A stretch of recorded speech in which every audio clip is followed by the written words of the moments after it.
No, Phoenix, it's not a sauna picture. Anyway, hello guys, and welcome back to my channel. If you don't know me, my name is Federico, but you can call me Phoenix, and welcome back to my channel, guys.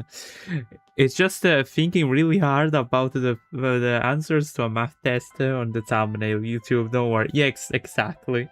It's not having any kind of job, or any kind of stuffs. Okay, it's a completely family friendly thumbnail. Don't worry about it.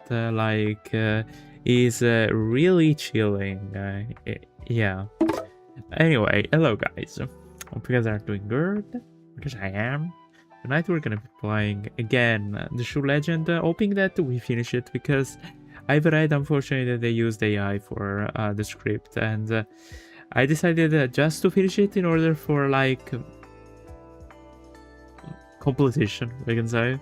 Like, I don't want to leave this series like this, so I decided to, just finish it and don't go, don't leave it like this, why someone shared that to me a live stream. What is it?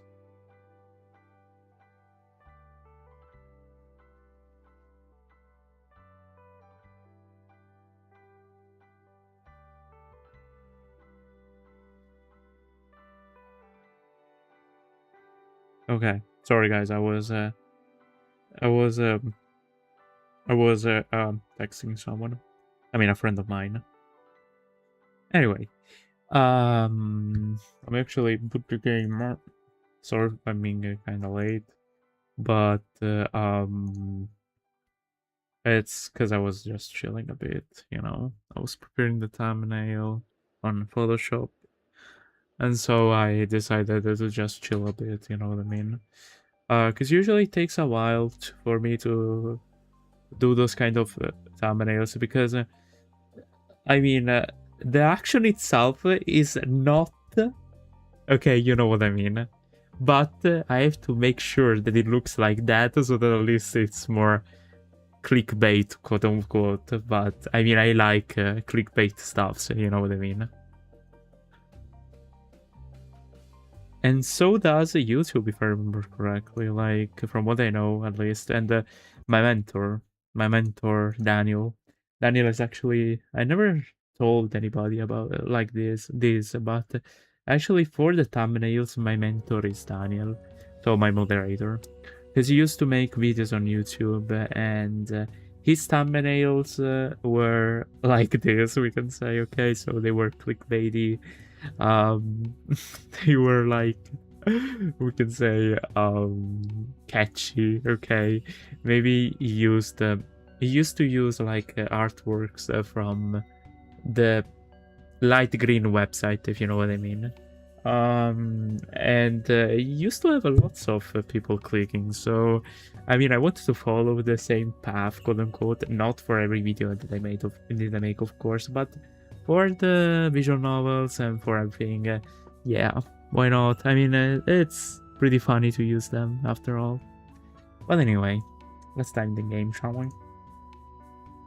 Okay, I don't remember where we were. If I remember correctly, they were going to basically do like a Fiki Fiki or something like that, but I don't remember, honestly. Uh, by the way, it's not a spoiler. Actually, it is. I've seen that there are some scenes, and I'm scared, because I'm scared that YouTube moderation will. Oh my god, I'm scared, honestly. Now I'm really scared, because I've seen a screenshot of them like blushing together, while the deer was on the top. Okay. And I mean, because he was doing like a weird a Juno position, we can say. Have you ever tried this one? Some scenes you say, yes, I'm scared because of that, honestly.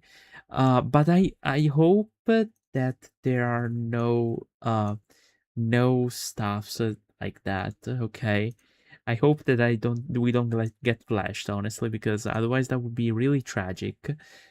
Really. really tragic. I mean, from what I see, like there's no NSFW content. Like the tags and everything. It says that. I mean, it just says that this. I'm gonna read you this. It's on Steam. Okay. It says, due to its Westernland setting and the design of its Beastman characters, the character design in the work are relatively revealing. Set against our post-apocalyptic backdrop, the story includes a depicting of killing and gore. Okay, and we already saw that. It also features LGBTQ plus romantic elements and some suggesting scenes, though it does not contain any depiction of exposed um privates. Yeah, privates. Yeah. Okay. So it does not contain any depiction of privates. So I think that we are good, or at least I hope so. But anyway, let's hope that I don't get banned. Anyway, we stayed where we were for about half an hour before Shu finally revealed. No, revealed. Yeah, I'm kind of conditioned because of that shit that I read. Finally brushed himself off and stood up. Mr. Arsh. No, sorry, I have to stay in the character. Mr. Arsh. I'm ready to leave now. I stared at him in confusion. Where are we going? He replied, if we keep going forward, we should reach the vicinity of some ancient ruins. We'll get there first and figure out the next move. Let's hope that we don't get flashed for real. It was that I finally realized the truth. Washu had run toward this place without hesitation yesterday, and why we could have escaped alone, yet chose to stay and be swallowed by the quicksand alongside me. He even knew exactly where to find water just now, which meant that he had been familiar with this area all along. Yeah, that's right, actually, because yesterday he drank from our house, not hands, house, I should say. And that was already something that was a kind of sushi baka. Anyway, I shot back grumpily. If it just, no, sorry.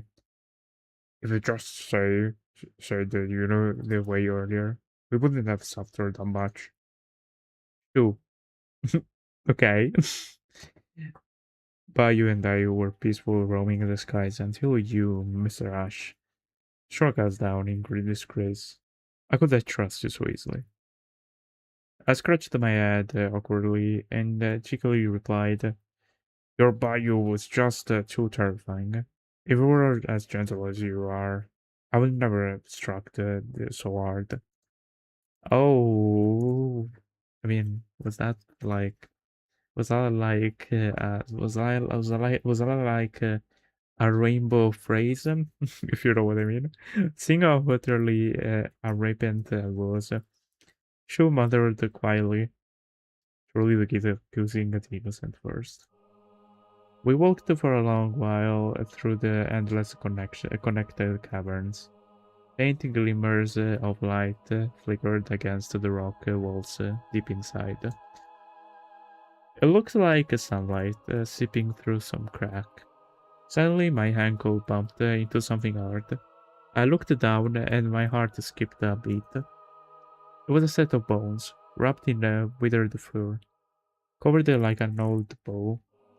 The skeleton was twisted and broken, worn by time, yet clearly slain brutally long ago.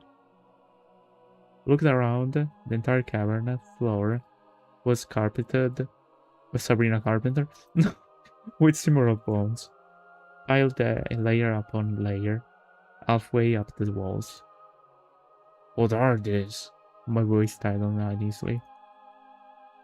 Shu walked over to a relatively intact skeleton and brushed his fingertips over the carving of its antlers, which I don't know what they are, honestly. They're my king. His voice turned soft all at once, as if fearing to disturb their slumbering spirits. So they're like Skeletons of tears? Okay. To be precise, they're the ones who created me. Okay. Created you? I frowned. It sounded like something out of a cloning story. It's crazy. Shu did not answer. He simply picked up a stone and drew strange swirling symbols on the ground, twisted and cooling like creeping vines or flowing river water. They wished for me to live on carrying the legacy of the deer clan, but I can barely remember how long I've existed. It's suddenly a gentle melody. The tune held no words, only raising and falling notes, like mountain streams over stone, or wind sweeping across the snowfields. It barely sang 3 lines. Hello, Meli Doodles. Many doodles. I've read at first Meliodas, I don't know why. The bones on the ground suddenly glowed, with a faint blue light. First, the pale stone in the rib cages, yeah, lit up, followed by the bones of their limbs. Even the tiny finger bones shimmered at last. I watched it now, as the skeletons turned translucent, little by little. Happy weekend to you too. Like spiderwebs, veiled in morning mist. The oldest skeleton began to dissolve, breaking into countless specks of light that drifted into the air as if it had never existed at all. No, it's going good. Kinda lazy weekend, but yeah. I stood frozen, utterly stunned by the magical sight. As Shu sang his hunting tune, a soft, hazy glow emanated from his body as well. It was just like a dream I'd had earlier. A white deer emerging amid the forest town, then fading away with the morning light. His voice was ethereal and sacred, even though I could not understand the meaning of his song. Kinda giving me when I listen to K-pop, even though I vibe with K-pop anyway. Yet it stirred countless wistful thoughts inside me. In those revives, my childhood hometown felt like a dream, a place where elders watched over me, where warm meals waited each day, with no war, and where my old captain could return to his own home. Even my mad bandit crew still lived on. Their bro and Godu were like my own blood brothers. A place was my second home. A wondrous song seemed to wash away all my years of wandering and hardship. I remained staring blankly at Shu. Long after his song has faded into silence. Why are we blushing? It was not until Shu walked over and spoke that I snapped back to reality from my daze. My face flushed, and I turned my head away, not wanting him to see my vulnerable side. By the way, I just realized that this, from what I know, maybe I'm just paranoid, but from what I know, there are some of my classmates that know about my old classmates, I should say, because I don't go at school anymore, of course. I mean, I'm 23 after all. But some of my old classmates might have my channels. So I don't know what they're thinking when I play this game, but this kind of games. But anyway, I don't care about them anymore. What's the name of this game? It's called The Shoe Legend. You may find the name also in the description of the live stream. It's a visual novel. I mean, I'm kind of enjoying the art style. I mean, the art style is cool. I don't like the fact that most of the script is probably written with AI, and you can tell about it to it. I mean, I'm kind of a writer. I mean, I'm a beginner. We can say. I've started writing like a few months ago, and I can tell that this shit is made with AI. I mean, the what's it called? The script. Maybe not the whole script, but lots of parts are made with AI, which it's kind of a pity because, you know, it kind of kills the whole vibe related to the Fury community. So basically, uh, the fact that most of the Fury community, including myself, is against AI, the use of AI in any kind of case. And at least I can say that the artworks are handmade, and that's a good thing, at least. I mean, yeah. Shu spoke up. Mr. Rush, let's continue our journey.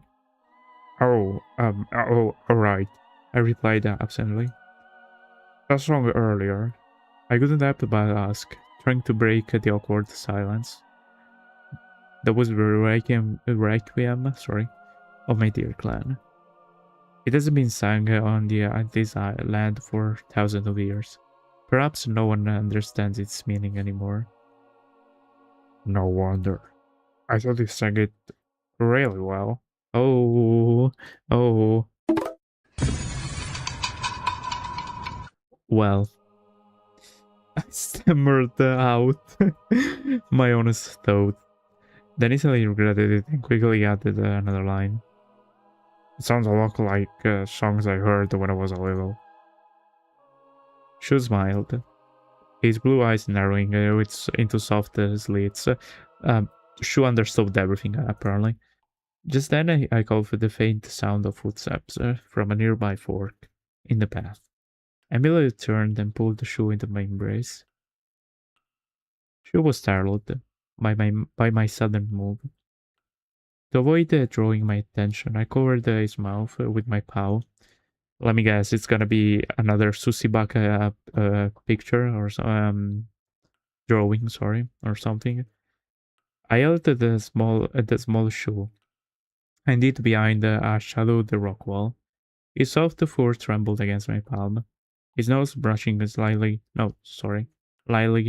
against my skin. His breath was warm and damp. I could feel his heart pounding in his chest, like a frightening rabbit. Those footsteps, those footsteps were far too close. The crisp crunch of boots on gravel was unmistakably the standard footwear of geary soldiers. I whispered close to his ear. My fingertip brushed his ear by accident, burning hot on the touch. He turned his head sharply, his blue eyes glowing brightly in the dark, and nodded cautiously at me. 3 soldiers stepped out from the 4 golden searchlights. The beams swept over the bones, casting wavering, ghostly shadows across the rock walls. The leader had a cigarette in his mouth, and a rifle. It could be me then, and a rifle slung over his shoulder. The boss says there might be a hidden passage in this creepy place.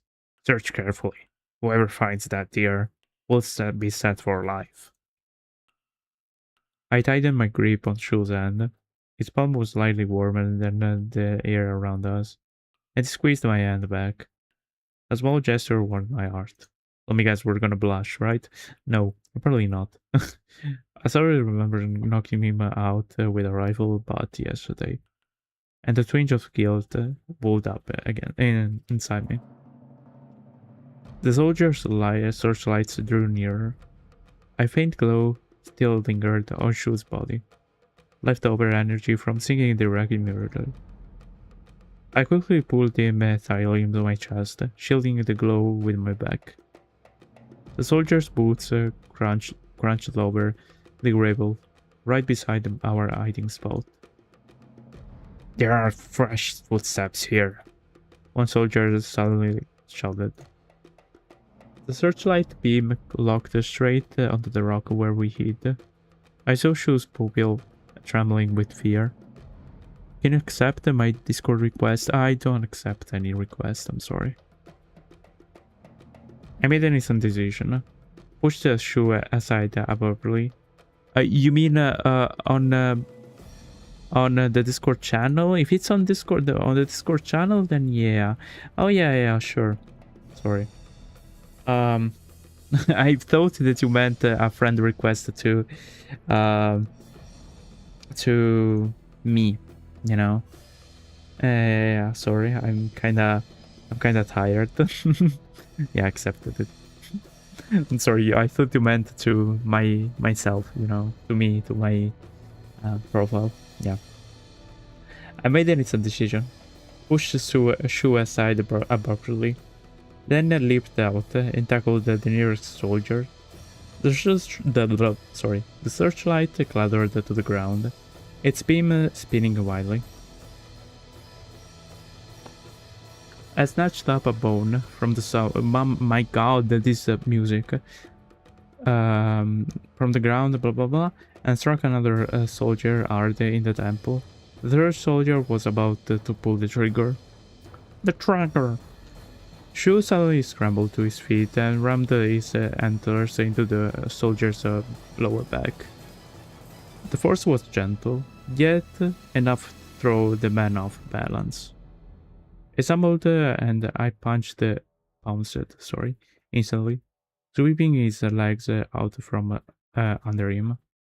His head fell right onto my arms. I tensed my arm muscles and slowly squeezed until the soldier choked into unconsciousness. See, the fact that he doesn't kill, it's wholesome. I mean, it just makes them unconscious, even though they're enemies, you know. Okay. Well done, heard you hurt. I walked back to Shu with a smile and patted his back gently. He punched my stomach hard with his tiny fist, though he barely phased someone of my build.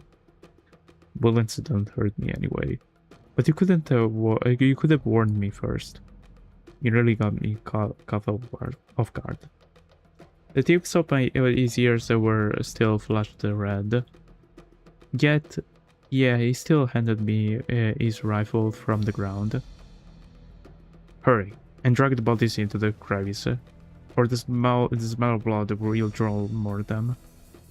Oh yeah, that's true. I mean, after all, they're cannons, I believe. Yeah.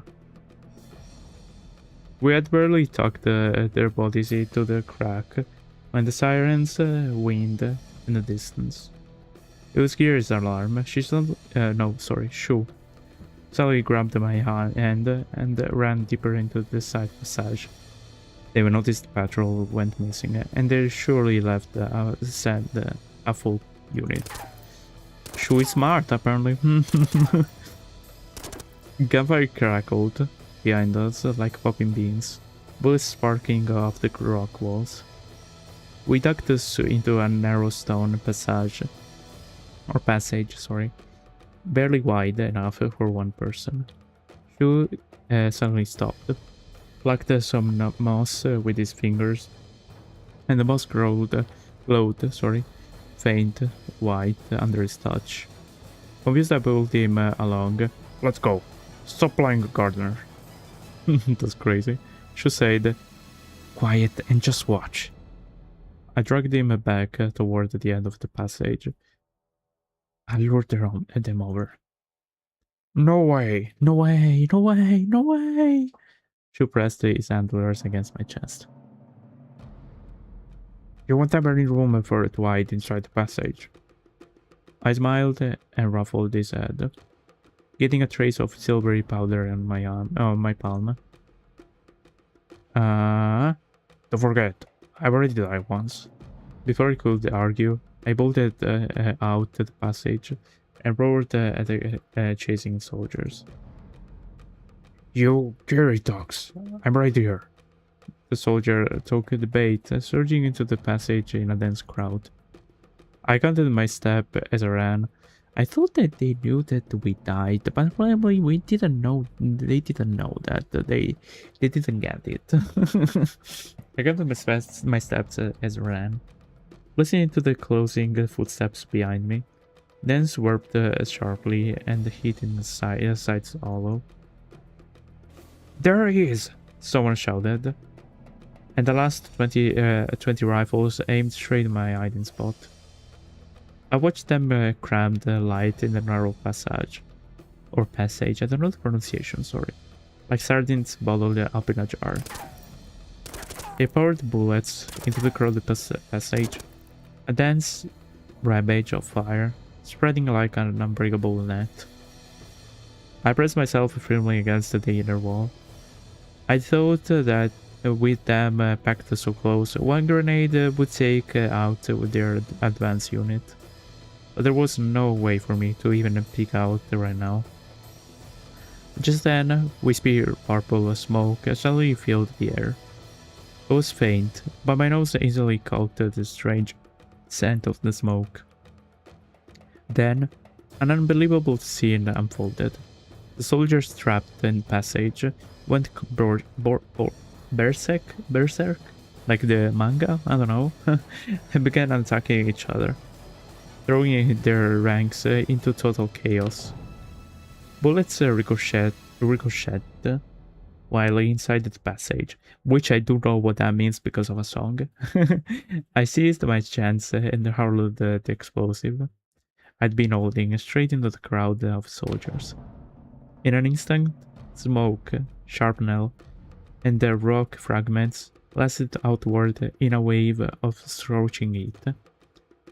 Though I stood far from the blast center, the shockwave trapped within the narrow passage still hit me full force.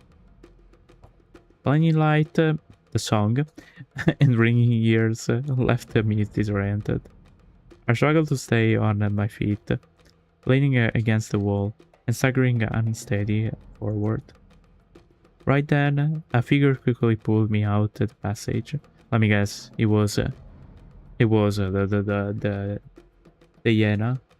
I don't remember if it was a hyena. I believe it was. I watched the sound as well up to tower like a mountain. Terrified, I kept firing while I had the shadowy figure. Yet the dark figure suddenly spoke. Calm down, don't move. I froze in shock. Oh no, that's not his shoe. Oh, okay. A flash of a white light swept by. The shadow vanished. The shoe's small form stood before me once again. I grabbed the shoe and got ready to run. There was a monster here just now. We had to go. It was then that I noticed countless bullet holes covering Shu's body, healing rapidly right before my eyes. Shu's face was filled with anger. Told you not to go deeper in the passage. I rubbed my face, feeling as if being trapped in a dream. What happened to me? I muttered myself. You inhaled some hallucinogenic spores, kind of giving, I don't know, what's it called? Fuck, I forgot. The Last of Us. Shu brushed the dust off himself, and glanced at the wreckage inside the stone passage. You must have hallucinated seeing something enormous. Your canine keen have an extremely sharp sense of smell, which probably made the hallucination far more intense for you. I used my power to alter the atmosphere, making it release strong hallucinogens. You must have breathed some in by accident. Still shaken, I completely grumpy. You could have warned me before using those weird sorcery. You made me... I was about to say more when I suddenly realized those bullet holes on Shu were probably far from my wild shooting while I was hallucinating. For a moment I didn't know whether to feel hungry. I am actually hungry. or guilty. I asked quietly at once, did I show you? By then, The enemy troop had caught up inside the passage. Instead of charging in blindly, they tossed in toxic smoke grenades. Shu grabbed my hand and I ran deeply into the tunnels. I'm fine. I exist as an informational entity. It's kinda giving back rooms. Guns can't truly harm me. It's you who's flesh and blood. Are you hurt at all? Even so, pale white liquid still oozed from some of the bullet's wounds. I knew that was his blood. I gave my head guiltily. I'm just glad that you're alright. I'm tough as nails. Don't worry about me. Holding Shu's small hand, I sprinted through the narrow, winding tunnels at full speed. Or winding, I don't know. And every now and then, his fingers brushed lightly against my arm. I wondered why he was so fixated on my arm. Glancing sideways, I saw him gently tracing the old scars on my skin. I quickly explained, those are old scars from the battlefield, long healed. Don't worry about them. I don't have... no, wait. Oh no, it's still that. It's still him. Anyway. I don't have many virtues, but my recovery rate is incredible. Those are just minor marks. My brother had far more and deeper scars than I do. Shu stared at me for a long while with an unreadable expression, then nodded and quickened his pace to match line. Sorry. After we'd run a good distance, fine dust began drifting down from the rock sailing above us. I sniffed the air and coughed a strong scent of gunpowder. I quickly lifted the shoe up and sprinted with all my strength. That cursed officer... No, wait, sorry. The cursed officer must be planning an explosive to blow this place flat. I really want to let up. And then there's a boom. Okay, boom. The rock walls shook violently as a stone rained down. I instinctively shielded the shoe tightly in my arms. Even though I knew Shu likely wouldn't suffer fatal harm from the falling dribblets. But the guilt from accidentally hurting him earlier made me want to protect him at all costs. My back throbbed with sharp pain from the falling rocks.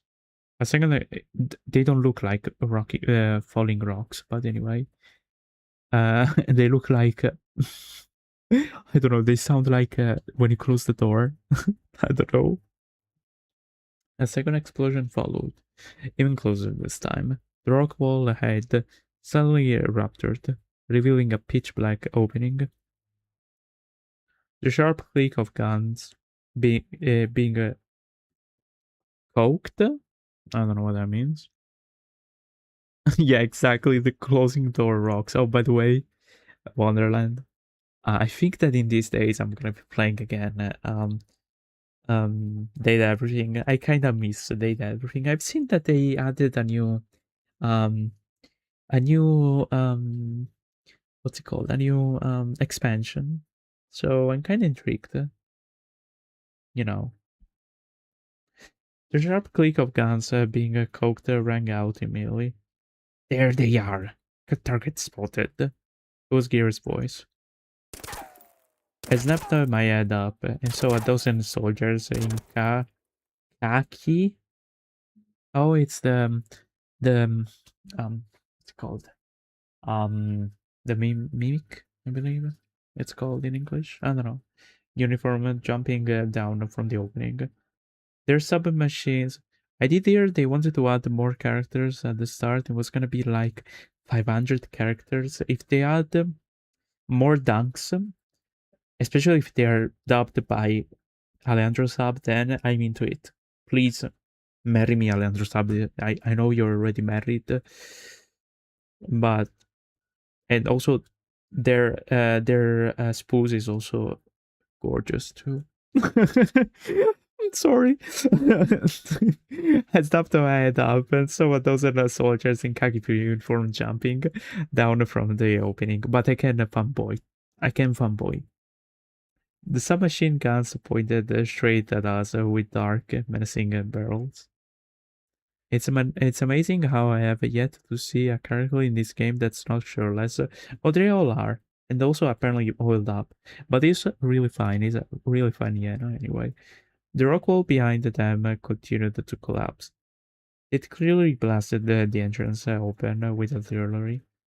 Capture the deer. Kill the other one, however you want. That's crazy.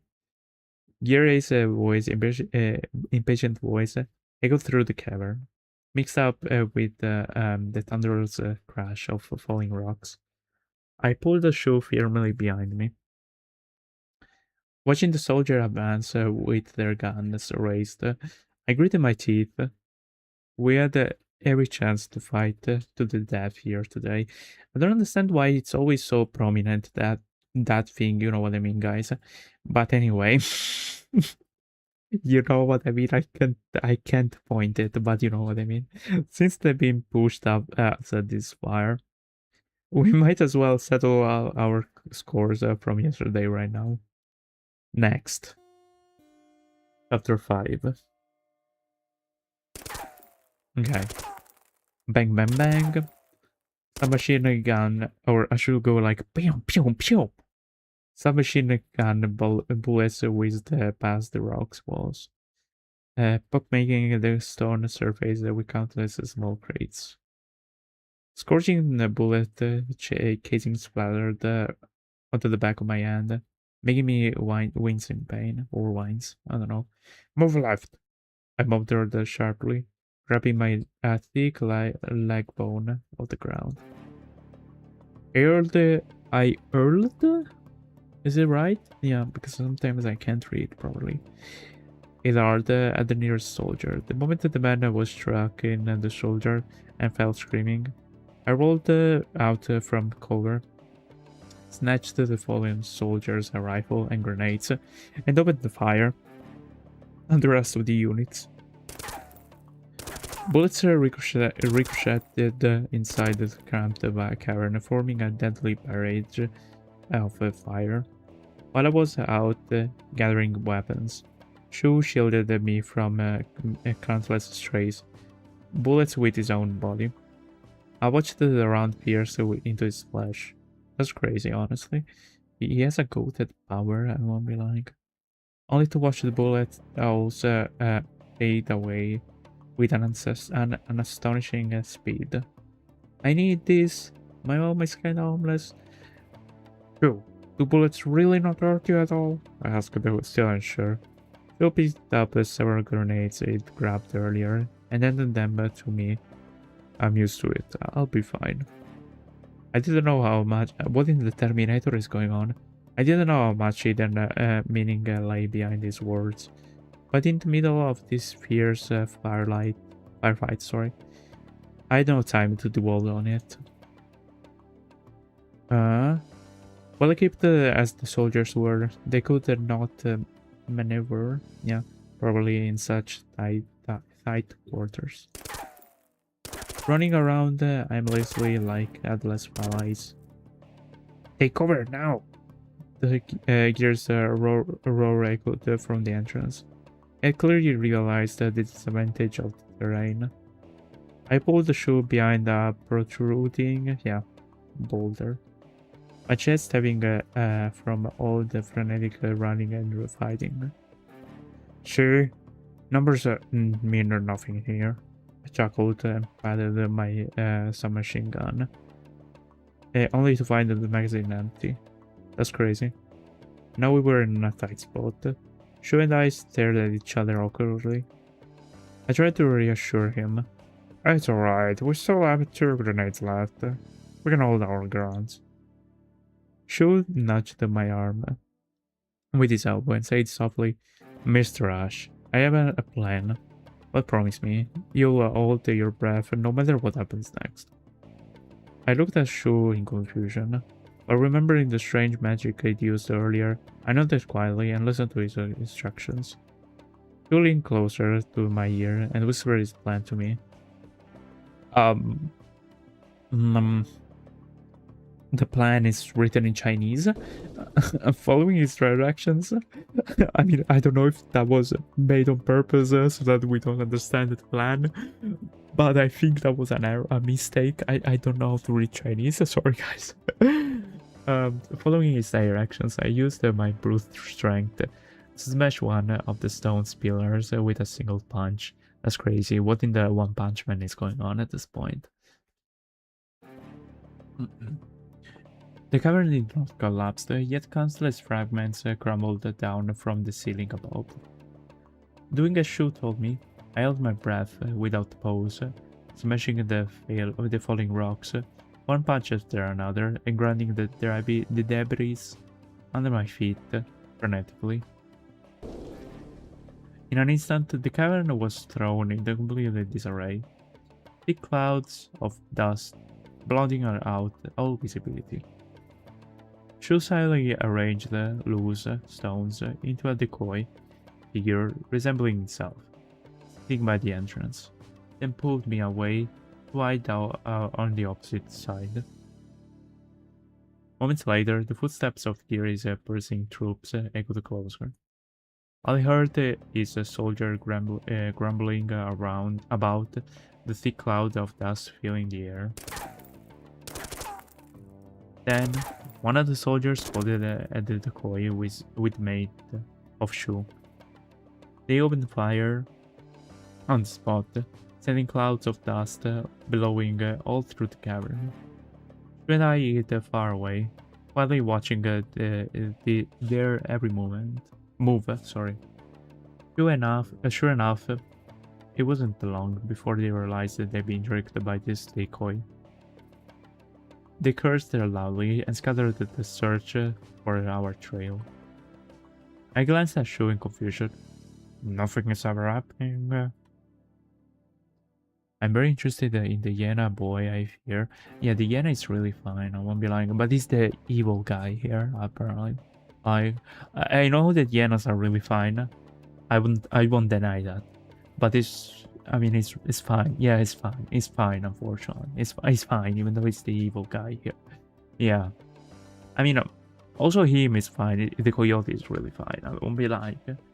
But yeah. Shu slowly opened his eyes and whispered, be patient. It still needs a little closer. It still needs a little more time. A group of soldiers was closing in on our item spot. I could fix it. Yeah. Honestly, I think so. Yeah. If you fix him, then you have my heart. Really. You already have it, but you have more heart, more of my heart. A group of soldiers was closing in on our hiding spot, and the 10 stopped, ready to fight in the bitter end. Shu held me tight and counted down under his breath. 5, 4, 3, 2, 1. What about 6, 7? Shu counted down. I noticed something strange happening among the soldiers. Some soldiers began coughing up blood on the spot, while many others collapsed, gasping for breath. I stared at Shu in shock. What kind of magic did you use this time? Stay tuned for my new AU3 fanfic, you guys. Oh my god. Oh my god. I'm gonna be the first one to like it, just like the video. That video. What kind of magic did you use this time? You said there are no living creatures here for me to wield my powers directly. You smashed apart loads of quartz rocks earlier. I've observed it for a long time. The sharp and natural quartz crystal are extremely dangerous. 6-7. 6-7. Do you think that the Yena knows about 6-7? If so, we're gonna fix that too, honestly. Once crushed into fine powder and suspended in the air, it's lethal if inhaled. Oh, he's smart. Shu is really smart. He has a handsome boyfriend now, and he's really smart. That's cool. And he's also fine too. I mean, I'm not into his model that much, but it's fine. I have to admit it. I left the decoy. No, wait. I left the decoy there to make them lingering longer, so they breathe in more of the quartz dust. Those tiny, sharp dust particles pierce their lung alveoli. Yeah, the moment they breathe them in, letting us cripple their combat strength. That's crazy. You studied medicine too? I scratched my neck. I looked at the little shoe. That's a ruthless trick. I'd rather never get on your bad side. Oh, you will never be, don't worry. As more soldiers dropped like flies. Oh, there's your husband, Wonderland. Gears' fierce voice boomed from deeper inside. You ruthless fool. Or no, you useless fools. Where are your gas masks? Are you all brainless? Kinda. I might be, honestly. Boom. Boom. Just boom. An even louder explosion roared behind us. The military had begun a new round on carpet bombardment. These artillery shells. The rock walls shook violently as stones cascaded down like a waterfall. We hunched over, spirited for our lives through the narrow passage. There's a wait. There's a fork ahead of us. Shows how he called out, pointing at the opening ahead. Turn right. No, I don't know who's talking and who's not talking, honestly. Sometimes, so I'm sorry, guys. Baby, leave the deer alone. Baby, deer, this isn't you. Look at me, this isn't you. Oh my god. I enjoyed it. Yeah. I mean, honestly, you right now, after the deer... No, wait, no, not the deer. After seeing the hyena...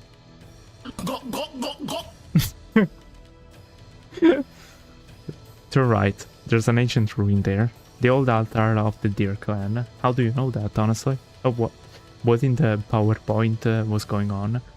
I turned into the right passage and saw the rock walls carved with the same symbols Shu had drawn before. Do you have a way out for us to escape? Yes, I do have lots of sounds, like I also have this. You have a way for us to escape. The altar can open a spatial rift, but it takes time to activate. Shu's voice was urgent. Why do you have that soundboard? In case I need it, you know. There's no cover around the ruin. They'll spot me the second I start. You have to draw their attention away and hold them off long enough for me to finish the ritual. Leave it to me. I patted him on the shoulder. I pulled the last two grenades from her waist. A little earlier from the dead soldiers. Poor souls, honestly. Go on. I'll make sure they have no time to bother. No, go on. I'll make sure they have no time to bother you. She looked at me with a lingering worry and said reluctantly, "Be careful." With that, it turned and vanished into the shadows at the end of the passage. Yeah, I am kinda giving. It's kinda giving. I don't know. It's kinda giving. Anyway, several standing stone tablets. Yeah. Loomed in the distance. Definitely the ruin it's spoken of.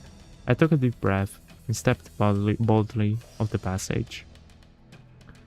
I stamped my foot loudly in the open space before the ruin and tossed the empty submachine gun onto the ground, letting it sharply. Hey, Gary, it's me. I'm right here. Gary changed over with his remaining soldiers. His left arm was bleeding. He clearly been injured in the early collapse. Do you think these pity tricks will work? He raised his pistol with a cruel grin. I know that deer is hiding nearby. Surrender quietly, and I'll make you your death quickly. Want to trigger him? You'll have to get past me first. I picked up several rocks from the ground, pulled out the 2 grenades, quickly tore off the fuse, and tied the stone together with the grenades. It was a crude trick I learned back then when I was a bandit. Its blast power wasn't great, but the sharpness alone would be devastating enough. Fire! Kill him! The moment he gave the order, I heard my makeshift sharpnel bomb straight at them. Boom, that sounds like a door closing. The explosion was not loud, yet flying rock shards and metal fragments took down several soldiers in an instant. I charged forward in the chaos, snatched up a dropped the rifle, and opened fire on the rest. Blessed with the Coyote's clan agility, I weaved through the hail of bullets and took down 2 more men in no time. Oh, it's Geary, okay. Useless trash. Get out of my way. Geary roared and fired personally. A bullet grazed my cheek, shrinking the stone tablet behind me and sending sparks flying. I rolled behind the stone tablet to catch my breath, only to be seized by a sharp pain in my calf. A bullet had pierced through my leg, tearing open a bleeding gash in my muscle. I seized him. Oh, seize him! The soldiers swarmed? Yeah, forward. I fought back desperately. My leg wound slowed me down drastically. No, don't blame yourself, please. It's like the meme. I don't know if you guys know that meme, where the girl says, "No, don't blame yourself." Basically us right now. Before I could draw my blade to fight back, the mob of the soldiers pinned me to the ground. Geary stepped over and slammed the butt of his gun hard into my back. Speak. Where is he? I coughed up blood and lifted my head with a smirk. Find it yourself, if you're so capable. Fine, very fine. Geary flew into a towering rage. He pulled out a dagger and pressed it against my throat, bringing the modified sonic cannon loaded with your radioactive elements. If you want to lure me out, I'll stun him for myself. You guys are fighting when you should be kissing him somehow. A little smooch between homies would fix everything for real. Yes. Yes, for real. You're so for real, like, you know ball at this point. You know ball. Wonderland for real. He began pouring a silvery grey liquid into the cannon's barrel, and a sense of dread washed over me. I had no idea how much longer shoes Rizzo would take.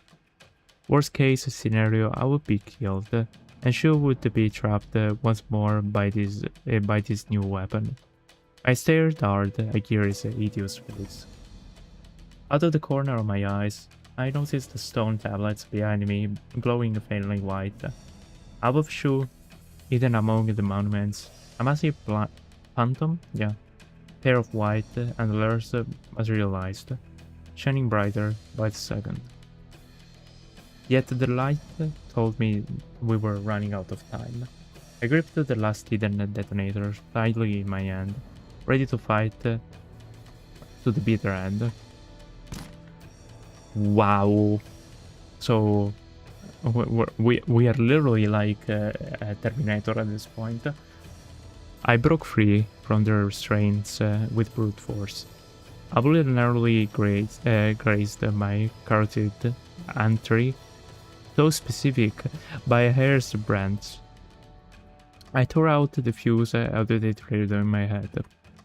I rolled it straight toward Gary's moment before detonating. Yeah, for real.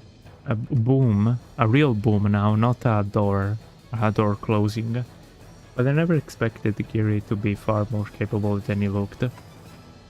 Yeah, he's a hyena. He's really agile, from apparently, like for real.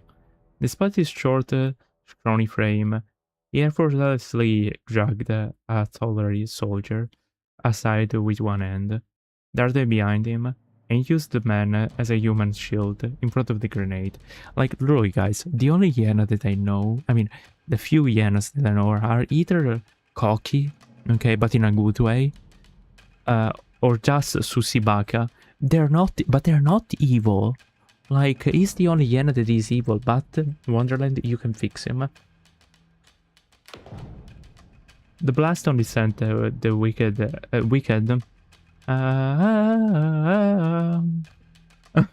General flying backward. I knew his vaguely, no, vengeful, sorry, rage come crashing down soon. I quickly took cover nearby. However, something none of us foresaw happened. The detonator blast killed several soldiers and triggered a secondary explosion in their sonic cannon. The radioactive material they had installed instantly turned into a horrific weapon of destruction, detonating right in the middle of their ranks. There's also the hyena in the Lion King. The hyenas in the Lion Kings were evil. Yeah, you're right. You're right, actually. Yeah. Honestly, at this point, I don't understand why hyenas are always evil, depicted as evil. I don't know. Maybe it's because of the Lion King? Might be. I don't know. And this time Gary's luck finally ran out. Oh, finally. His lower body was easily engulfed by burning a radioactive material, while the enemy descended into chaos. I quickly picked up a pistol and ammunition from the ground, ready to fight again. So, Gary died? Oh. I mean, honestly, I feel bad for him now.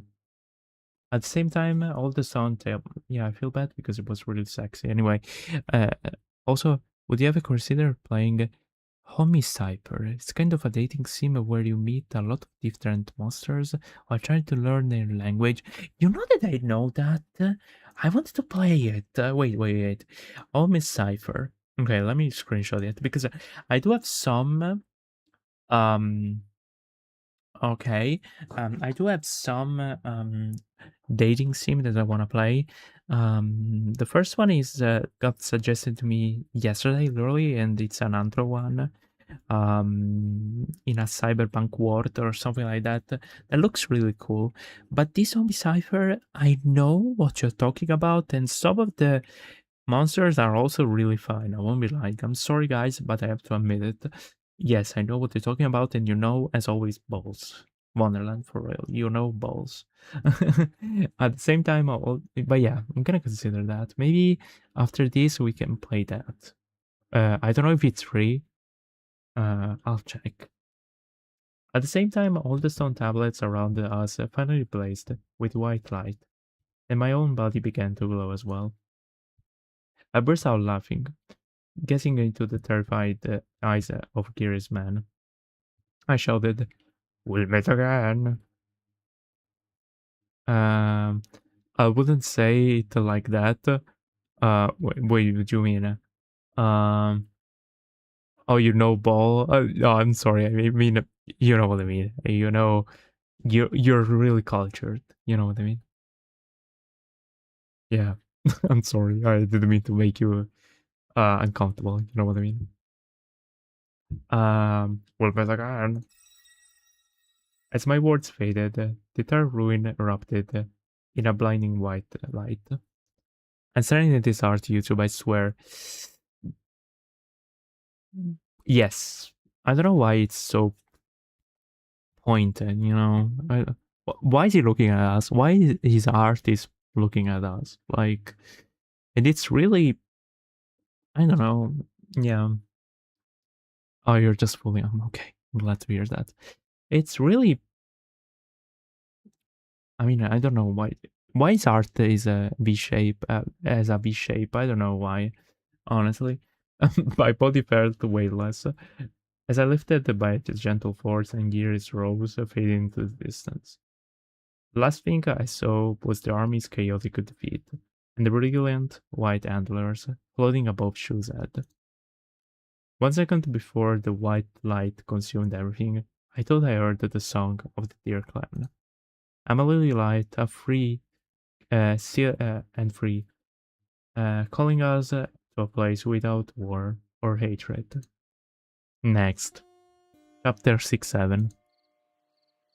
The moment that the white light faded, the damp scent of earth and fresh fragrance of plant rushed into my nostrils. I stumbled to my feet and found myself standing in a lush, dense forest. Moonlight filtered through the layers of leaves, casting dapples, spots on the ground. This was exactly the place we'd struggled so hard to reach. Relieved and elated to have escaped the Greery alive once again, I wanted to lift the shoe up in celebration. Oh, why is he bleeding? Would also be cool if we could do a game like Hades. Oh, Hades, I know some characters because of a website, but anyway, I mean, I know Hades. Hades has a lot of characters that are so fine. I wanted to play it. I wanted to buy it on my Nintendo Switch, but I mean, if you all are interested, I can play Hades too. I mean, it's a really cool game. It has really cool character stuff. Don't do that face. But I know some characters, just like League of Legends. Okay, I know some characters from League of Legends like Seth, Aphelios, the KDA, because of some stuffs, okay, especially Seth and Aphelios. But anyway, but show beside me and some skins. I know the skin, oh, and the bear. The bear is so fine. But anyway, I don't know his name, but he's so fine. I only know Seth and Aphelios, the name of Seth and Aphelios. And that's it. Yeah, I think. But show beside me suddenly collapsed, coughing violently. When I looked down, my heart felt as I were tightly, yeah, clenched in my fist. In a fist, sorry.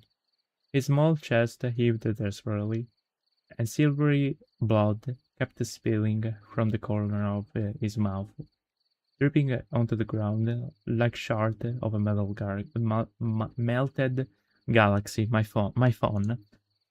Their pair of antlers above his head had just shrunk to half their size, as if they would vanish at any moment. Sure, I hardly held him in my arms, my voice trembling. What's wrong? Are you alright? Can you hold on? I'll find a place for you to rest right away. No, it's alright. This is the price for using my powers. Please, Mr. Ash, take me somewhere with water. After he spoke, silvery beads of blood began sipping faintly from his limbs. Water? Can water save you? I'll go find medicine, I asked helplessly, at a loss for what to do. This time Shu only parted his lips slightly, yet thick streams of silvery liquid poured out. His face was contorted in agony, like a fish stranded on dry land. Panicked, I stopped, asking pointless questions and nodded repeatedly. Sorry. All right, water, right away. Hold on.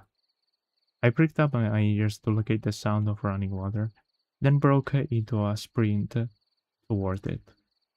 The little shoe in my arms continued to cough up silvery blood, and every tremble of his body, twisted my heart with pain. Boyfriend material. I still couldn't fathom, yeah, what this mystical deer was thinking.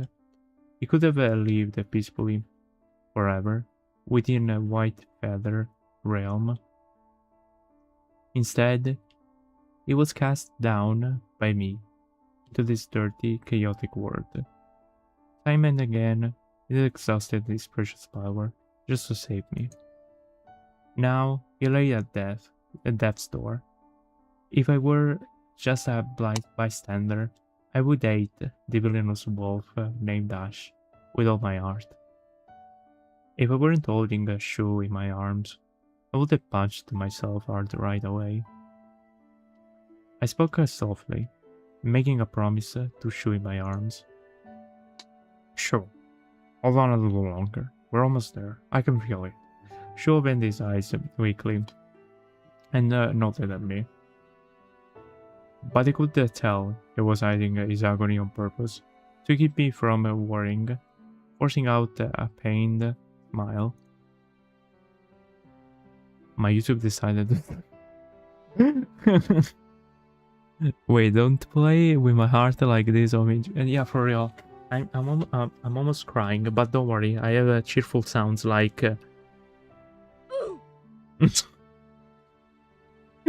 I don't know how to break the scene, this kind of scene. Then he rested his head against my chest. Hiding his suffering face from my sight. Honestly, I'm really jealous because of this. Shu's quiet gesture filled me with overwhelming regret. I cursed myself inwardly for being such an idiot. I always made everything worse. Even my careless words only added to Shu's pain. Brimming with self-reproach, I quickened my pace and ran faster. At last, I reached the bank of a shallow stream. Moonlight streamed through the gaps in the leaves and spilled over the stream. Its glowing spots shattering into shimmering reflections that blended with the stream's own luster. Gazing at the vibrant stream, a flicker of hope rose in my heart. The water here was pure and clean. It had to help him. My large hands finally came in handy in this moment. I gently scooped up a handful of stream water with one hand and supported Shu's small hand with the other one. Sure, can you hear me? Here's some water. I was Shu's lips twitched. Shout out to Twitch channel. The Twitch chat, my Twitch chat. I love you all, guys. Yet he didn't have the strength to speak. I brought the water to the mouth, but streams of silvery blood kept pouring out, mixing with the clear water cupped in my palms. Watching Shu unable to even drink, I broke out in a nervous sweat, spilling stream of water all over his body.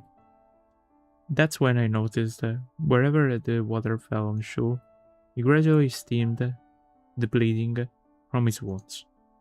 This realization told me the water could truly heal Shu's injury. That's crazy. That's lovely, honestly.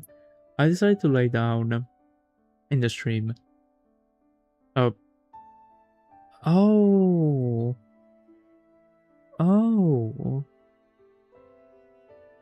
Okay. I didn't know that I could skip with the mouse cursor. Anyway, sorry guys. I lowered the Shu carefully into the water. I don't have to be distracted. Sorry guys. I lowered Shu carefully into the water, but with the current flowing, and I'm still jealous by the way, Jagger. Oh my god. Jagger rocks lingering in the riverbed, yeah. The badly injured Shu couldn't stay steady in his own. I searched back and forth for a suitable spot before finally wading into the stream in myself, holding Shu gently in my arms. Do you guys think that you can... No, I won't say that. I won't say that. I used my own body as a cushion and support, letting him lie... Sorry, YouTube. Letting him lie half submerged in the water in peace at last. Such a cute moment. God damn, look at... Yeah, he has really a really big heart, we can say. Yeah. A shoe soaked in the water, its expression softly, soft and little. I relaxed and tested softly, feeling a little better. I seemed to have slipped into unconsciousness. Without even the strength to respond, I'm still jealous. I held, I held the shoe tighter, letting my large frame, the very build that the villagers always shunned. Yeah, you have to specify it because we have to be more jealous, apparently. Serve as a soft cushion, so you could rest more comfortably in the water. Yeah, we could tell, honestly. We're not blind, apparently. The weather. By the way, I want to buy, for this kind of games, I want to buy one of those eye tracking cameras so that you guys see where I'm looking at. That would be really hilarious, honestly. But I want to buy that. If it goes on sale, maybe I'll buy it. But yeah, let me know if you guys would enjoy that. The weather was sweltering, and the stream wasn't especially cold. Yet the running water kept sapping away my body heat. I endured the chill and felt Shu's body. Strangely, his temperature stayed perfectly steady, slightly warmer than the stream's water. He showed no sign of shearing from the cold either. It would be very fun. Yes, exactly. Because think about me looking at those not guns, those cushion, we can say, yeah, like the game said. Yeah, never beating the bullying allegation. Anyway, I rested my chin on the top of Shu's head and nuzzled his soft fur gently. He numbed quietly in his sleep, speaking words I could not understand. I studied the Shu closely in my arms. He has yet such delicate, refined features. Even in pain from his injuries, he looked like someone we could never harm a soul. That's crazy, bro. You're in love. You're in love. Your grinder. Your phone is a ringing grinder. Your phone is something like. Anyway, like your phone might be something first of all like this. Hello, Moto. And then his was once longing round and shrunk greatly from overusing his powers. My face flushed as I stared at him. I couldn't tell when it started, but I never wanted to look away from Shu. Bro, you know what is happening. Perhaps I'd already taken notice of him the very first time I saw him trapped by Giri. Maybe saving him wasn't just because of good suggestion. Deep down, perhaps, I want to rescue him all along. My mind wandered through little moments since I'd met him, but I couldn't help but lift my hand to brush gently against his cheeks. His fine, soft pure brushed against my thick knuckles, mentioned again, and the sensation made my heart race faster and faster. Bro, you know what you are. Be who you are. My slight shift must have adjusted his position, for he nestled his face closer against my cheeks. No, my chest, sorry. His warm breath scented of wild herbs. Yeah. Let's keep going. Like, I honestly, okay. Meanwhile, inside the Gears camp after their retreat, doctors, Lord Geary, your injuries. Damn it! I can't believe those two brats outwitted me. Ugh. With his lower body severely maimed by the radioactive weapon, Geary ground his teeth and let out an enraged roar. You lost your pals, literally. Like, yeah, literally, like, where are they? Doctor. Sir, conservative treatment is no longer flexible. No, I'm gonna do the doctor like this. Sir, conservative treatment is no longer feasible for the injuries. The only option left is to amputate both of your legs. Bang. Before the doctor could finish speaking, Gary flew into a rage, drew his sidearm, and shot him dead on the spot. Are you sure you can still change him one round? It turned back sharply to the rest of the medical team. You were less a curse. If you value your lives, come up with a solution right now. I don't know. Um, maybe wheelchair. A wheelchair might work, but it's not a permanent solution, bro. You better have a way to fully heal me. Otherwise, your death will be far more miserable than that wax. A heavy silence fell over the crowd. Every subordinate knew that speaking up now would be nothing short of suicide. It's just grumpy because he didn't eat breakfast yet. Yeah, I can tell. Just then, a timid hyena, another hyena, wearing glasses, stepped forward with the crowd. Lord Geary, I have a plan. Gary was in so much agony he could barely breathe. He glanced weakly at the at the plain-looking man. You, who are you? Spit it out already. Uh, if you can cure me, I'll I'll reward you, and if you can cure me, I'll reward you handsomely. Sir, I'm not a doctor. But hear me out. I'm a biologist assigned by the military to study white balloons.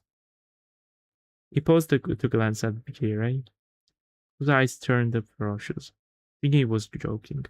The biologist quickly rushed to explain further. Sir, spare me. Yeah, for real, I was kinda sus. Sir, spare me. During my research on white plum, I discovered that it can assimilate the most biological tissue. Right now, white plum has no core. Using one previous research, we can trick it into accepting you as its replacement core. Bringing it is piercing pain. Oh no, wait. Bringing his piercing pain, Gary looked at the unassuming biologist with keen interest. Ex- Explain it to me simply. Feeling he had caught Gary's attention, the biologist swallowed nervously and spoke softly. It means you can replace that white deer and become a white bronze controller. I will heal your injuries. After hearing this explanation, Gary froze for a moment before bursting into a laugh louder. Ah, this proposal intrigues me greatly. Those useless quacks are all cowering in fear. This is interesting. I'm putting my hopes on you, boy. All military medicals and logistic resources are yours to command. You better make good on your word. I won't let you go unrewarded. Wow. Meanwhile, they were doing another stuff. That night, I had another strange dream. This time, the dream was about myself. Strange enough, I was being watched through someone else's eyes. Those eyes felt high up in the sky, looking down upon the smaller version of me. The view was floating and vast, shrouded in hazy smoke, yet he looked onto the figure below with perfect clarity. This version of me wore a dust-stained military uniform, a rifle slung over one shoulder, an ammunition belt clanging softly on my waist. I see none of these. I literally see you shirtless and with nothing. I don't see anything that you described. But anyway, heavy step crushed across the shared ground, tearing up fine black ash. My fear clung to my forehead with sweat, my eyes blazing like an unyielding flame as I charged forward with a battle cry. Behind me followed a squad of equally fired up comrades. There were cries pierced the cloud, tingling with fire, arg- argon, an explosion into a searing web of battle. I watched them leap over the trench, rifle firing, in bursts. As enemies fell before me, their blood splattered across my face. I simply wiped my face, my expression stern and unyielding. Let me actually go get something to drink and go. Let me go get like a patch for my pimple because I have a pimple in my forehead and I want to make it go away. So give me just like a few seconds, actually, like 2 minutes, please.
Sorry, guys. I'm back. Oh, actually, it took me a while because I couldn't find the pimple patch. But anyway, now I found it. Because I hate pimples, and especially during summer since I sweat a lot. Thank you, thank you. Um, I sweat a lot, and the pimples tend to come a lot. You know, um, more we can say, yeah. And plus, I'm I'm chubby in real life, and I eat a lot of chocolate type shit. So yeah, that's the thing. But anyway, my comrades followed close behind me. Some fell to gunfire, yet still roared and fired their last bullets to the enemy. Others dragged their broken legs across the ground, crawling forward to cut sorry, to cut through enemy barbed wire with their bayonet dimension again. Everyone fought like mad, their eyes fixed only on charging forward, on victory, on their resolve forged by burning passion. The eyes, watching from above, observed silently, watching us cut through the enemy ranks like sharp blade, watching us stride past countless obstacles and race toward the banner. Every figure stood tall and valiant, carrying the resolve of fate to face with that honor. Yet slowly, the colors in the vision began to fade. Gunfire grew distant, war cries wind away. The blazing scene slowed to a crawl, turning cold, and I fell bit by bit. I kept charging forward, yet before I knew it, fewer and fewer comrades remained at my side. At the end, I stood alone upon the revenged battlefield. The ground beneath my feet was no longer charred black, but soaked in blood, dark crimson, and flowing through ruts to form reeking rivers.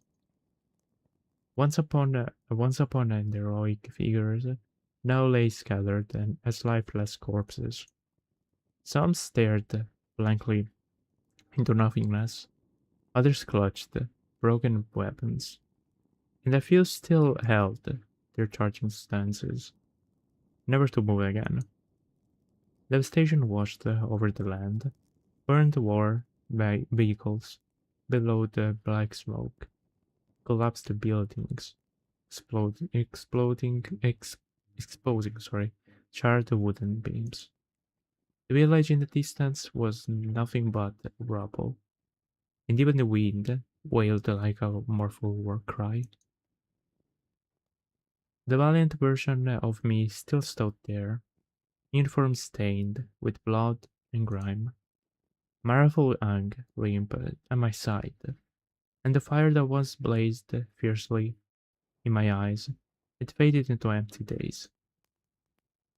The eyes from above still watched my lone figure.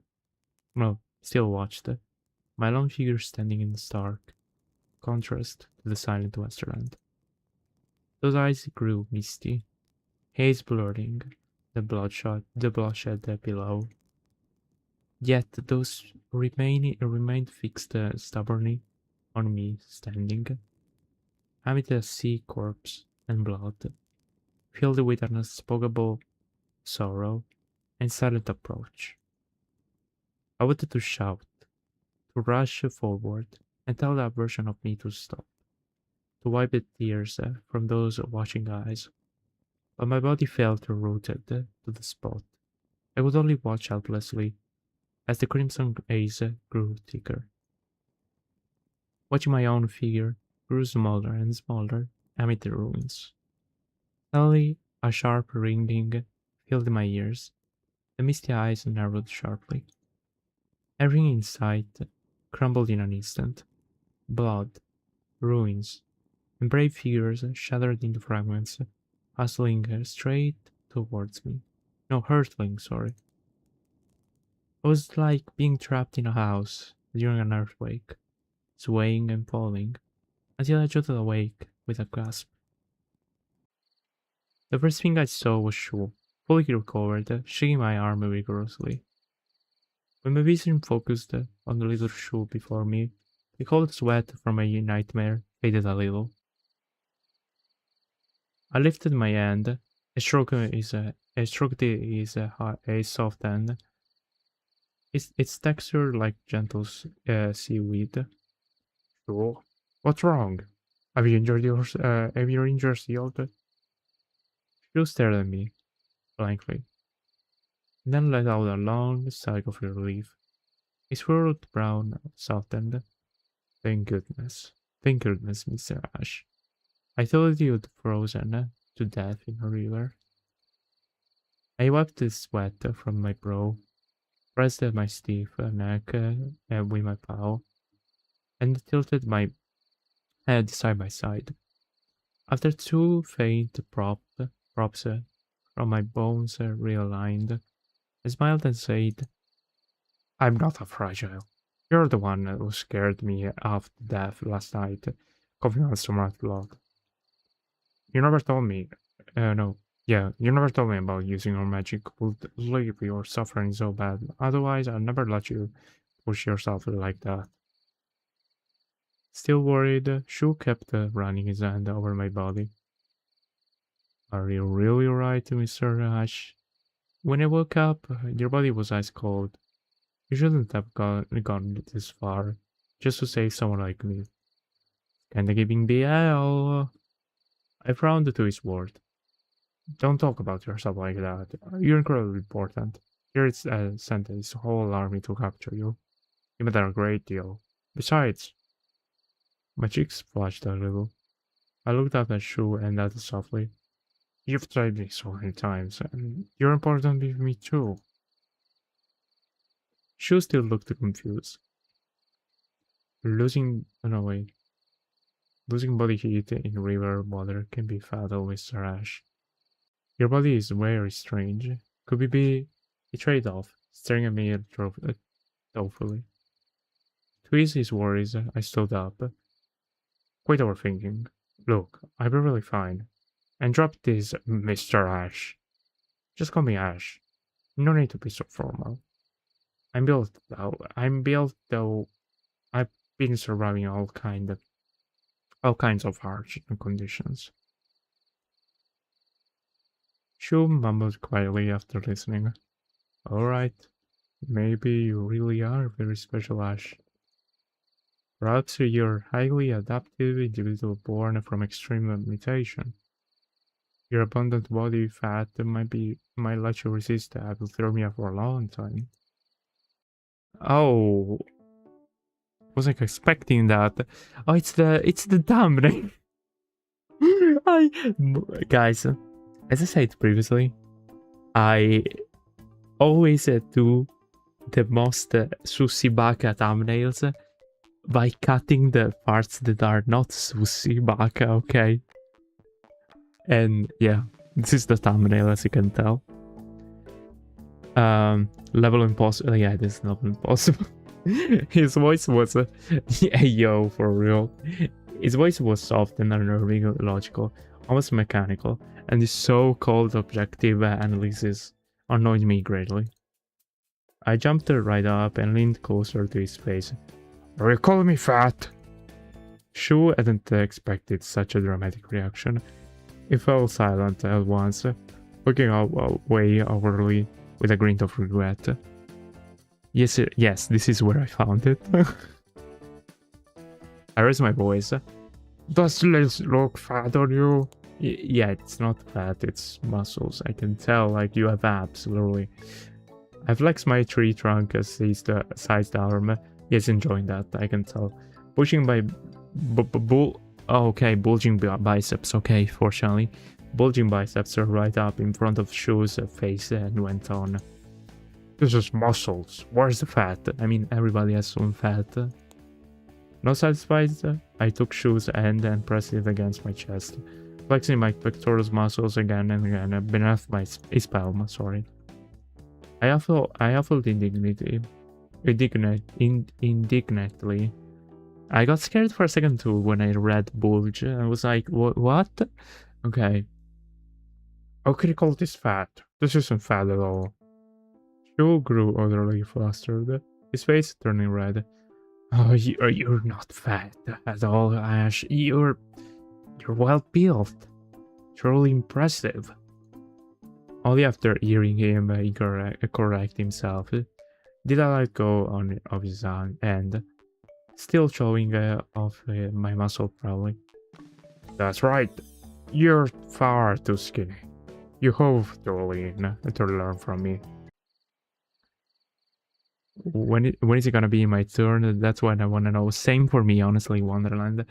After my silly pass, Shu slowly crawled to the stream's edge and lapped up a few sips of water with his tongue. Traces of silvery blood trickled from his mouth, drifting away and dissolving into a gentle current until they vanished. Watching him, I suddenly came to my senses. Should have been on the brink. What did I even say?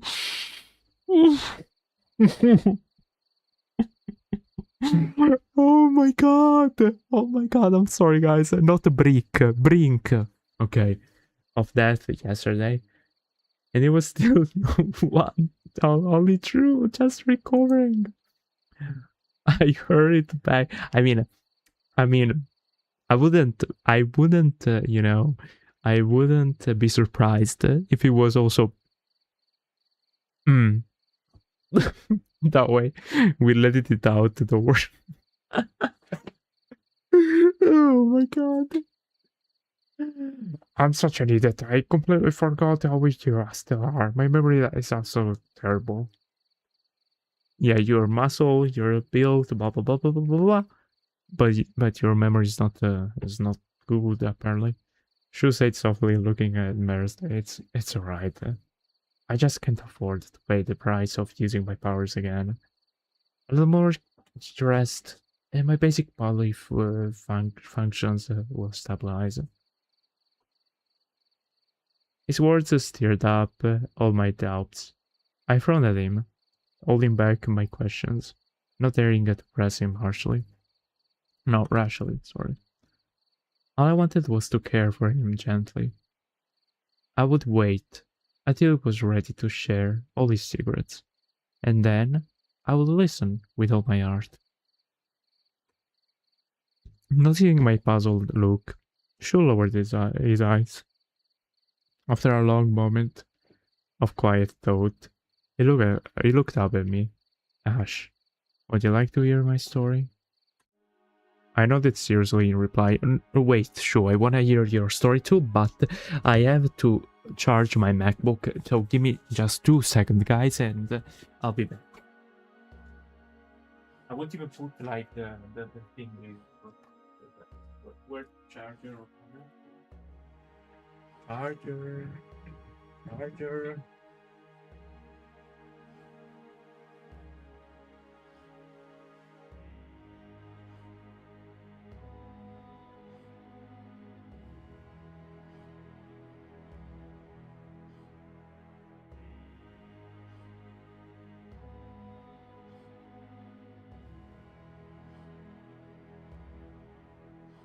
I can't find my charger.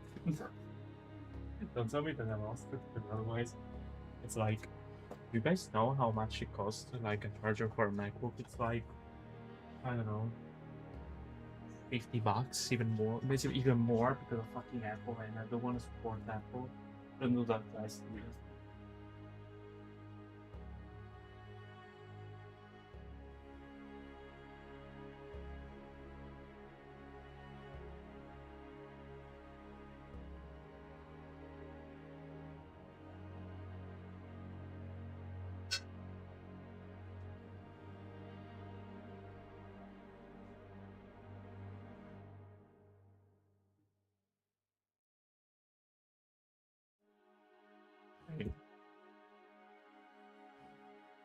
Okay, I found it. Sorry, guys.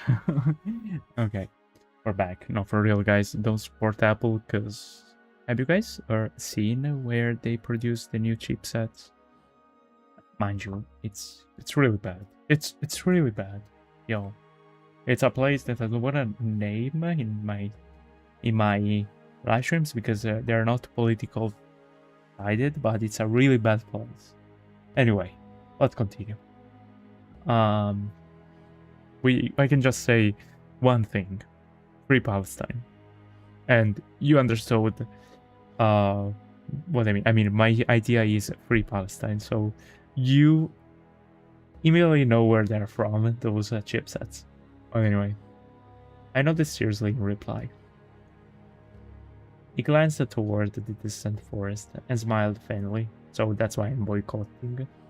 I won't buy anything from Apple anymore, especially if they come from IS. You know what I mean, okay. He glanced toward the distant forest and smiled faintly, as if stating, sorry, something ordinary. I am not actually a living being, strictly speaking. I am a memory archive. It's like a stone tablet used to record the records. Except I can speak, walk, and he paused, staring down to the ground beneath him. I can also resonate with all kinds of living beings and amplify the advantages, traits within the genetic informations.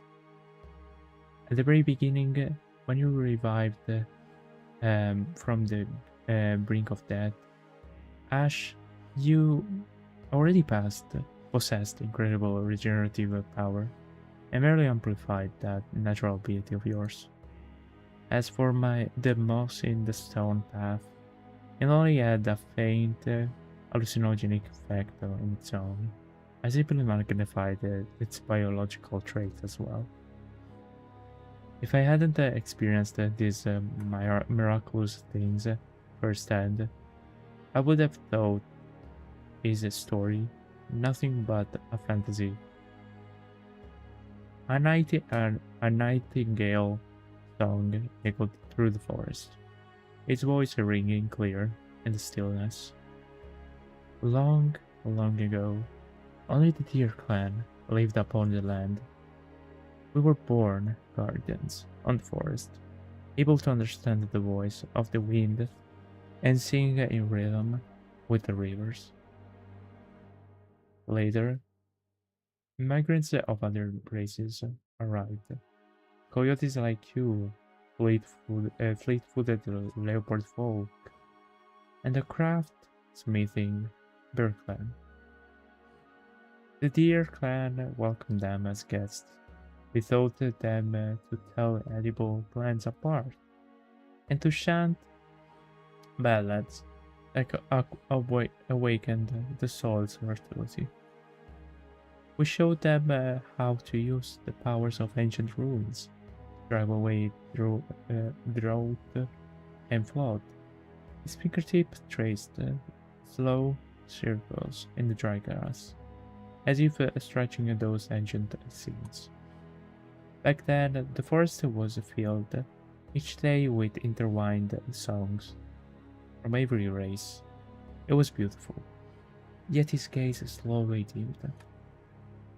But just as old history is always buried by the new, the Deer Clan believed in living in harmony with nature and never took more than we needed.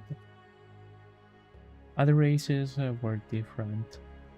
Once they learned to craft the tools, they felt forced to build cities. Once they learned to harness ruin power, they fought over the most fertile lands. The roar of machinery drowned out the old ballads.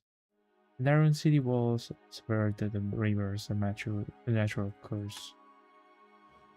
As more efficient industrial methods arose, the Deer Clan were seen as backward. usually driven deeper and deeper into the woods. His voice remained calm, as if I were speaking for someone else's past. Some accidents of history felt almost inevitable. Among all races, the Canning clan that you represent rose abundantly to dominance, far more plundering, than other clans. Your kind cleared the forest at a pace we could never resist, replacing our ancient way of life with mechanized technology and building sprawling cities. The Deer Clan fought back bravely, yet as the forest vanished, the life energy withdrew upon grew thinner and weaker, until we finally realized our clan damage was only a matter of time. It shifted gently in my arms, yet the last survivors on the Deer Clan, refused to give up. Some opted to communicate peacefully with the members of the Canning clan, to teach them a more balanced way of living. We believed that your reckless expansion could not last forever. That endless growth would eventually bring ruin to this land. And our ancient knowledge and history could guide this land. Could guide this land we once loved toward hope. A glimmer of hope did appear, yet it faded away in a blink of an eye. We made contact with a small group of Canning folk and successfully passed on our knowledge and ideals. But those who embraced our way were slowly pushed to the margins. Within the Canning clan, rumors even spread that we Deer were ancient demons, forest devils, wielding dark magic that must be wiped out entirely. Our hearts turned cold with despair. Countless Deer clans starved and perished in the withering forest. We knew the end was coming in this realm. We knew this was the hope. There was hope here to avoid the fate. Yet our race would never live to see that day come. And so the Deer clan began their final struggle. The elder Deer believed that even if their race was perished entirely, the history of the Deer clan ought to remain within this land. As long as our ancient knowledge and history were passed down, the spirit of the Deer clan, would live on. And so they forged me with their last remnant of magic and memories. They sealed all their ballads, knowledge, history, every trace of the Deer clan had ever left behind inside the bayou. He frowed with helplessness. He created me to amplify the essence of all living beings. Using this power, I guided Bayou to gather the memories of all living beings across the earth. I record them all. He smiled, a bitter thing of an expression in his expression. Fearing I would be discovered by other races, the elder Deer drained the last of the Deer clan's natural power from the earth, leaving us drifting slowly within a parallel realm. And with that, my Deer clan was gone forever. Even in their final moments, they held on to hope that one day a new race would rise on this continent, living in harmony with nature once more.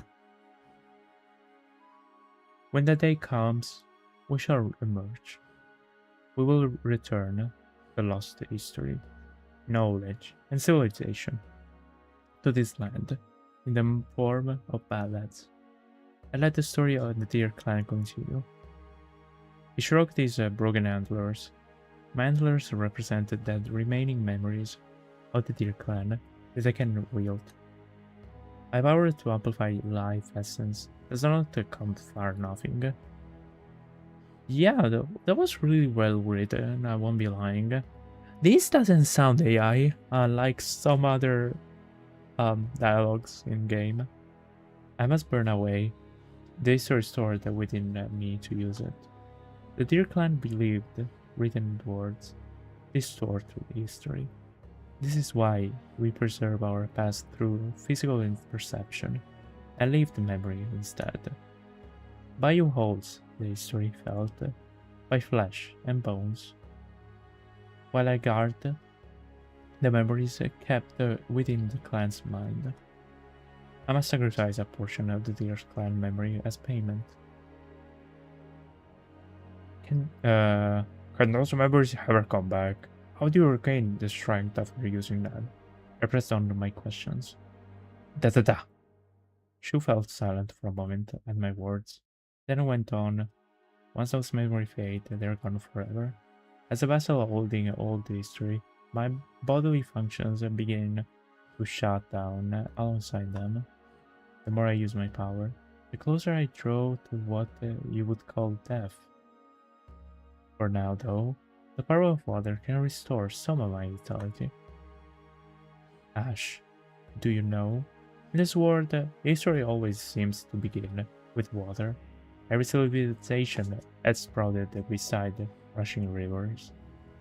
The realm today changes day by day. Nothing like the world we once knew. Yet, water alone has never changed. It has walked alongside time, widely nurturing and watching our history for 1,000 years and more. This is why only the power of water can slow and the deterioration of my wounds now. Only then did the truth dawn for me. I finally understood all the suffocating Shu endured each time he saved me, and how few memories the dear clan had left. I say bitterly, sure, you never should have gotten involved with me from the start. Sorry, and I'm kind of tired. That's why I'm kind of stuttering. I'm just as good for nothing who dragged you into this misery. I'm not worth saving at all. Shu merely shook it off. Ash, do not think that way.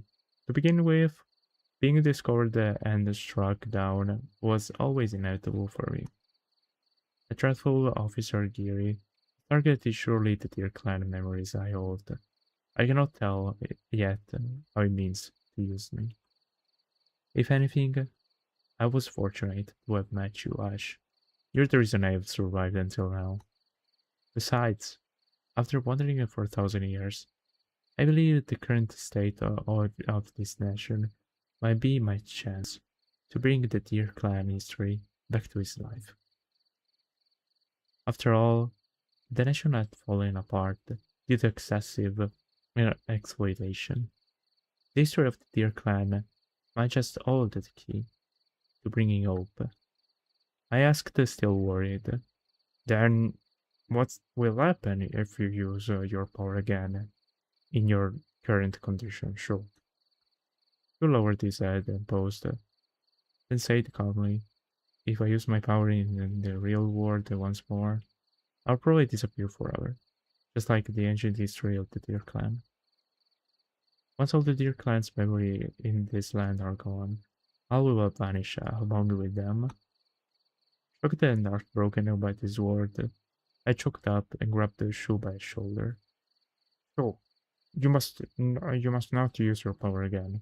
No matter what no matter what, you have to stay alive. You won't disappear, and you will never be forgotten. I will remember you forever, even in death. I will remember you. Shu couldn't help but laugh at my words. My serious tone didn't make him take it seriously, which made me anxious and angry. I'm not joking, Shu. Shu wiped the tears of laughter from his eyes. Okay, I know. I just didn't expect you to be even more serious than me sometimes, Ash. I won't react. I won't act. Oh yeah, I won't act reckless anymore. I still have a mission to fulfill. The Deer Clan's history must never disappear, and neither will I. He paused here and stared at me motionless. I felt strange under his gaze.